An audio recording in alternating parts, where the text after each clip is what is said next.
মাননীয় মন্ত্রী, রাজ্য সরকারের মন্ত্রী গৌরীশঙ্কর ঘোষ আমাদের সঙ্গে রয়েছেন।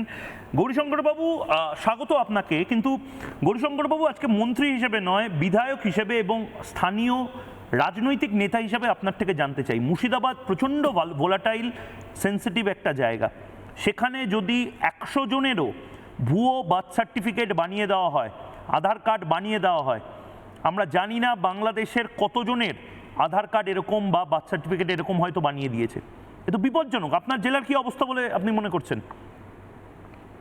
দেখুন, মুর্শিদাবাদ জেলায় আমরা এর আগেও বলেছি, এখনো বলছি, সারা রাজ্যের সঙ্গে সঙ্গে এই জেলা যেভাবে অনুপ্রবেশ ঘটেছে এবং যেভাবে তারা ফেক জন্ম সার্টিফিকেট বানিয়েছে, আধার বানিয়েছে, ভোটার কার্ড করেছে, বিগত দিনে যারা সরকার চালিয়েছে সেই সমস্ত সরকারের অনুপ্রেরণায় তারা এদেশের নাগরিক সেজেছে এবং এই নাগরিকত্ব সেজে পশ্চিমবাংলায় বসবাস করে সারা দেশে নাশকতামূলক কাজ করছে এই অনুপ্রবেশকারীরা।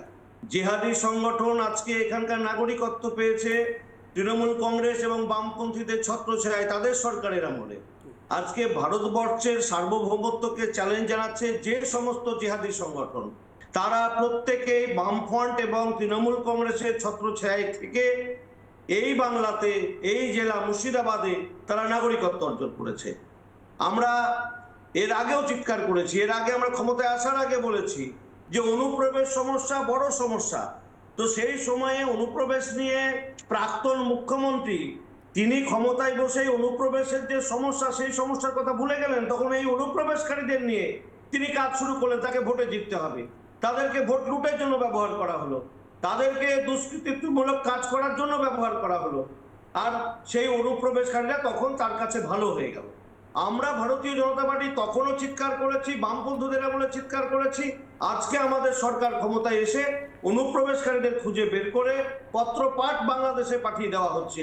অসংখ্য বাংলাদেশি, অসংখ্য রোহিঙ্গা এখনো লুকিয়ে রয়েছে। আগামীতে তাদের খুঁজে বের করে বাংলাদেশে ফেরত পাঠাতে হবে, তবেই আমাদের পশ্চিমবঙ্গ, আমাদের মুর্শিদাবাদ।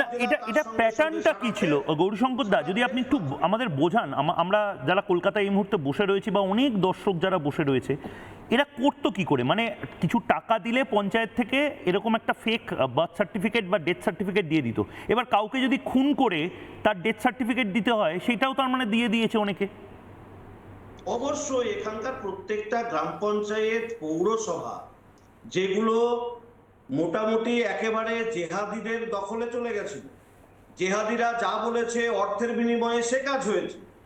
এনজিও বলুন, পৌরসভা বলুন, পঞ্চায়েত বলুন, বিভিন্নভাবে বাইরের রাজ্যের ফান্ডিং এসেছে কিভাবে ইসলামী স্থান বানাতে হবে মুর্শিদাবাদ সহ পশ্চিমবাংলার বৃহৎ অংশকে, কিভাবে আগামী দিনে ভারতবর্ষকে আবারও একটা ইসলামী স্থান বানাতে হবে, তার জন্য ফান্ডিং এসেছে, বিভিন্ন এনজিও মারফত এসেছে। তো এই যে ঘটনাগুলো ঘটেছে, তারা এদেশে প্রথমে প্রবেশ করেছে, যে দলগুলো ক্ষমতায় ছিল তাদের ছত্রছায়ায় গেছে, তাদেরকে বলা হয়েছে তোমরা টাকা দাও, তোমাদের আধার বানিয়ে দেওয়া হবে, তোমাদের ভোটার বানিয়ে দেওয়া হবে, তোমাদের বার্থ সার্টিফিকেট দেওয়া হবে। এবং বিগত দিনে আপনারা জানেন প্রত্যেকটা পঞ্চায়েত, পৌরসভা তৃণমূল কংগ্রেসের ছিল, তার আগে সবটাই বামপন্থীদের ছিল, কিছু কংগ্রেসের ছিল। তারা প্রত্যেকেই তাদেরকে ভোটার হিসেবে ব্যবহার করবে, শুধু ভোট।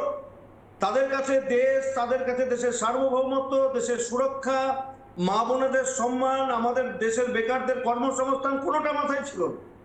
প্রত্যেকের মাথায় একটাই ছিল, ভোটে জিতে ক্ষমতায় থাকতে হবে এবং লুট করতে হবে।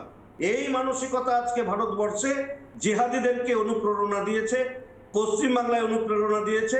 59 বছরের কংগ্রেসের শাসন ভারতবর্ষ জুড়ে, তার সঙ্গে সঙ্গে তৃতীয় ফ্রন্ট, তারাও কম 3-4 বারে 6 বছর শাসন করেছে।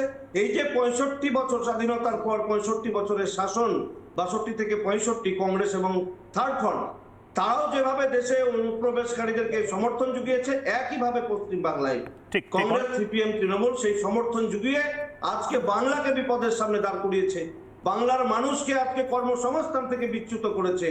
আমাদের ধর্মীয় ভাবাবেগে আঘাত সৃষ্টি হচ্ছে, মা বোনেরা ধর্ষিতা হচ্ছে। বেশিরভাগ ক্ষেত্রেই খুঁজলে তাদের পিছনের ইতিহাস খুঁজলে দেখা যাবে তারা হয় বাংলাদেশি, নতুবা তারা রোহিঙ্গা অনুপ্রবেশকারী। বাংলাদেশি অনুপ্রবেশকারী হতে পারে, রোহিঙ্গা হতে পারে। এদেরকে বারবার বলা সত্ত্বেও পিছনে দিনের সরকার কর্ণপাত করেনি। আজকে বাংলায় বিজেপি সরকার হয়েছে, মাননীয় মুখ্যমন্ত্রী শুভেন্দু অধিকারীর নেতৃত্বে বাংলার বিভিন্ন প্রান্ত থেকে অনুপ্রবেশকারীদের খুঁজে স্বরাষ্ট্র মন্ত্রকের সহযোগিতায় ওপার বাংলায় পাঠানো হচ্ছে। আগামী দিনে প্রত্যেককে খুঁজে বের করার জন্য মাননীয় মুখ্যমন্ত্রী, দেশের স্বরাষ্ট্রমন্ত্রীর কাছে আমরা অনুরোধ করব, যত তাড়াতাড়ি সম্ভব অনুপ্রবেশকারী জেহাদি রোহিঙ্গাদের খুঁজে বের করে বাংলাদেশে পাঠালে তবেই আমাদের দেশের সার্বভৌমত্ব অক্ষুণ্ণ থাকবে, আমাদের দেশের ছেলেমেয়েরা কর্মসংস্থান পাবে, মা বোনেরা সুরক্ষা পাবে, আমাদের ধর্মীয় একদম। যে আমাদের উপাসনা পদ্ধতি সেগুলো বেঁচে যাবে। এবং এটা এটা এটা করতেই হবে, এটা করতেই হবে। আমি 10 সেকেন্ড, অনেক ধন্যবাদ গৌরীশঙ্কর দা।